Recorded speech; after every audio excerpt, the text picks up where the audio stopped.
Kaliburan kong kabatad, ingasal pantayanan, inya pong 1994, diniklaranin ng kakatamong Santo Papa John Paul II, itingbanwang ini mayaw siyang International Year of the Family. Yan naman yung declaration ng United Nations. Pero bago tamo yung Year of the Family, iyang 1994. Migmula na yung Year of the Family, inyang mibait siya yung ginotang Yesu Cristo. Uling kikabaitan ng Gino, kilugnin na ito mga pamilya, kambelang Maria at Jose, mi pabanalan, ing pamibiyebye, kilog na ning pamilya.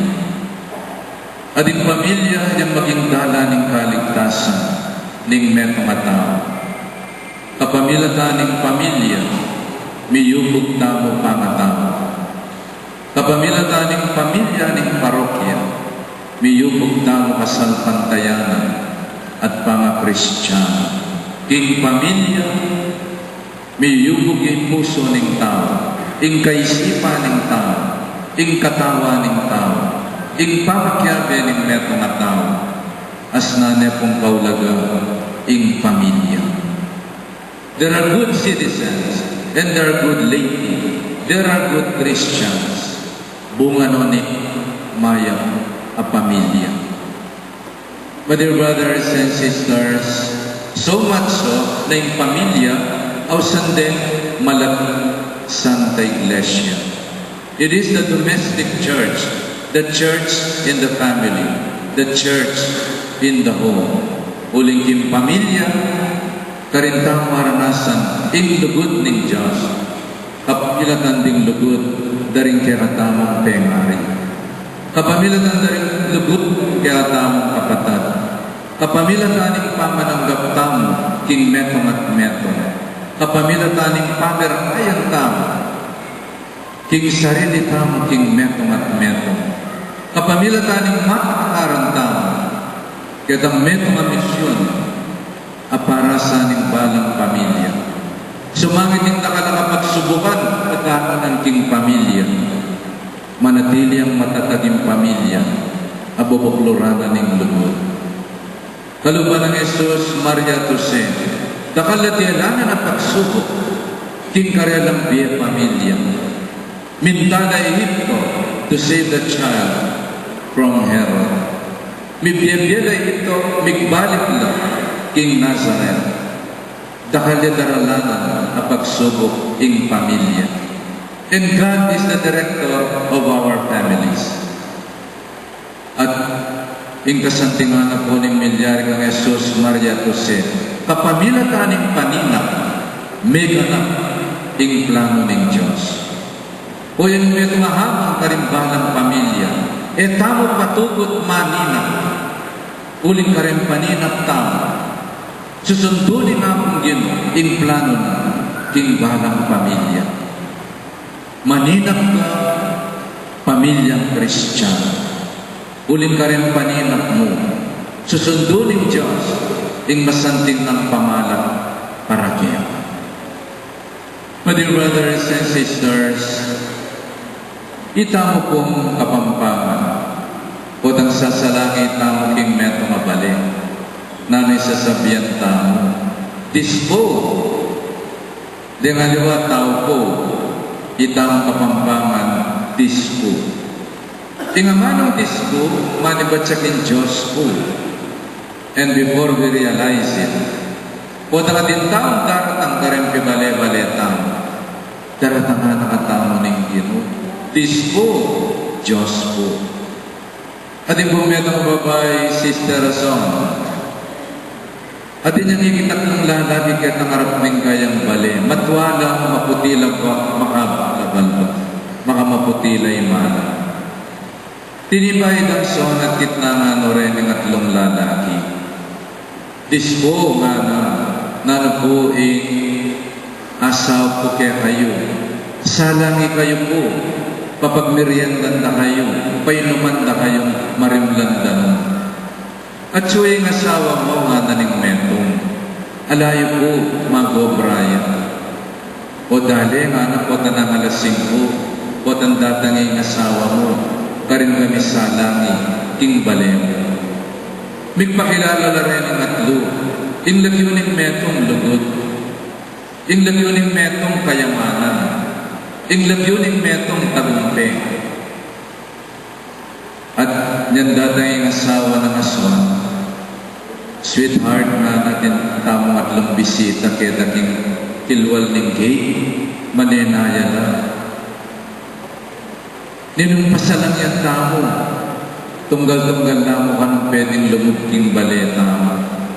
Ing lagyuning metong kayamanan, ing lagyuning metong tagumpe, ing lagyuning metong lugod, nining muna kang pasalang yan, sweetheart.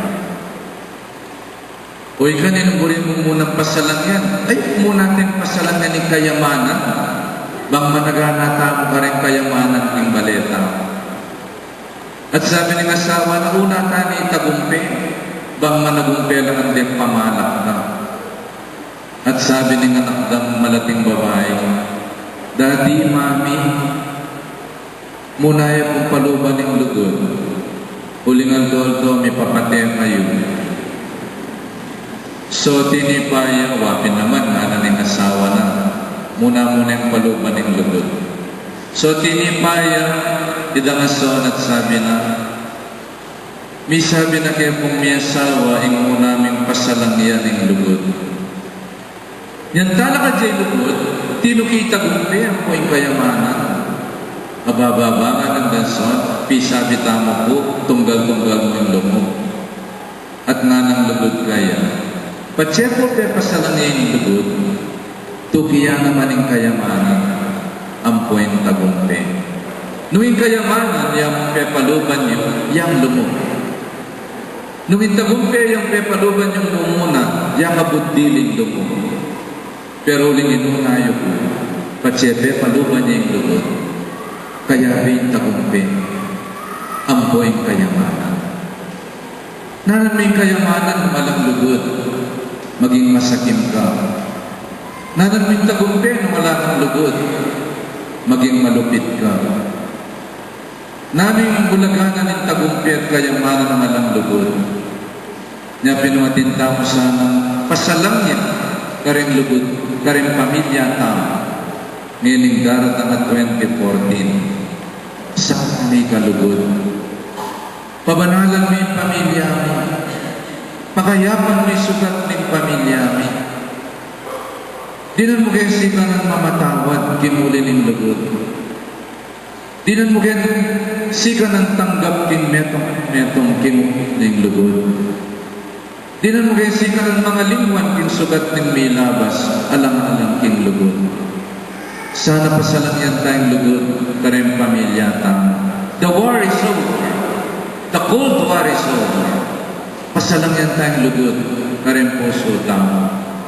At yan yung pepakit ng Jesus, Maria, at munang-muna pa Yose, kay lingwanan ng sarili na, alang-alang king lugod na kang Jesus, bayang may bayi.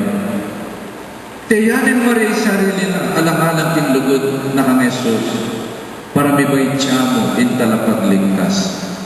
Tinaw ni Jesus in kanyang sarili, alang-alang kinlugod kaya katama, batang milog, pasibayo king banwa. Pasalang yan tayong lugod, baka may ganaping banala pamilya, karing kaya katama pamibale-bale. Ngayon ibundumin mo iti pagmasusyan tayo, ing banal na pamilya. At katanang-tamo ng Ginoo pagmasusyan tamo, ingaldo-aldo tamong pamibiyebye at lugod king pamilya. Salamat king Diyos, king regalo ng pamilya. Let us celebrate our families. Salamat ka rin pengari tamo. Ila rin kinatawanin nga kong Ginoo ka rin pamibiyebye tamo. Salamat ka rin kapatid tamo. Akaya-kaya tamo aldo-aldo. Salamat king pamikalugod, abubuklod, king balang pamilya. Miwagi siya sana, ingkakatamong pamilya, king banal na pamilya. Alang sawang pamidawon, alang sawang pamamatawad, alang sawang kasuyuan, king metong at metong, sumangit ning kakulangan, ning metong at metong. This is the miracle of family life.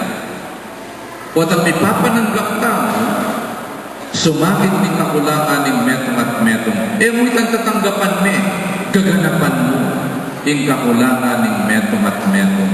Bayang mabuo, ing pamilya. Otherwise, mga busbus yan. Dahil niya busbus yung pamilya. Alam perfectong pamilya. Alam perfectong pengari. Alam perfectong anak. Alam perfectong katuwangan. Alam perfectong manuyan. Ganapan ang tamo. In kaulangan ng metong at metong, bayang maging ganap in pamilya. Salamat ka rin pengari tamo, alam patugot, gaganapan ng day kakulangan tamong anak na. Ito ang mga anak siguro sana realize tamo, ing lugod na rin matwa tamo. Numisan na kang tamo kakulangan at kapalpakan kinbi, and yet, alang-alang kinlugod na. Panak pandanan mo, o gaganapan ka, ing kakulangan tamo. At sana ganapan ng tamo mo rin, ing kakulangan din matwa tamo. Uling there are no perfect parents, in as much as there are no perfect children. May papanulong sugat. May papanganap din kakulangan ng metong at metong. So, my dear brothers and sisters, ing lubudayan niyang manyagsat king pamilya, karing naman kapagsubukan na dalanan at nukarin na lamantayran ning banal na Espiritu. Itamo balo nung nukarin na kay padpad ning banal na Espiritu. Wadang kinasalarin niya asawa, edabalo ng mukha rin ay patpat ng kapalaran. Wherever you go, I shall go. Wherever you live, so shall I live. May gisawa ka. After 50 years, no ka rin ako.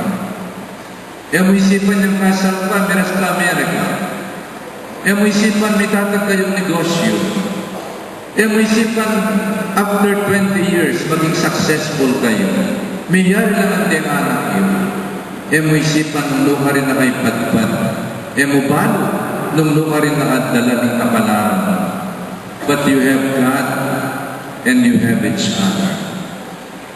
O ito mo yung pamanalakarang tao. You have each other. Kaya may akong Ginoo. And you have your love for one another. Sana manatili ang matatag kasal pantayanan, imbalang pamilya, matatag king kasal pantayanan, matatag king lugod, king metong at metong. Family, nanubuhin na sevening family. It is an acronym for father. F is father. M is mother. A is anak. Eka maging father and mother ng alamang anak. Nung alamang anak din may asawa, they are simply couple. They're simply husband and wife. Pero ba't may kaya anak lang, they become mother and father. May munga ing lugod ka. At yung anak ilang tatanggap, king lugod ka rin pengari at ilang katuparan ning karelang pangarap. Nya kaswerte ka rin anak, ing bukol ning lugod ka rin may asawa, enamo ka rin lang nagwa, karing anak. At itang ILY should be the motto of every family. I love you. So family is an acronym for father, anak, mother, I love you, family. At sana po yung bukang bibig ning metong at metong yung pamilya. I love you. Not I don't like you. I love you, honey. I love you, sweetie. I love you, daddy. I love you, mommy. I love you, anak. I love you, Jesus. Sana puro mong I love you. Ing damdaman tamo, ing pamilya, ala ng aliwa pa. Amen. Talakad na.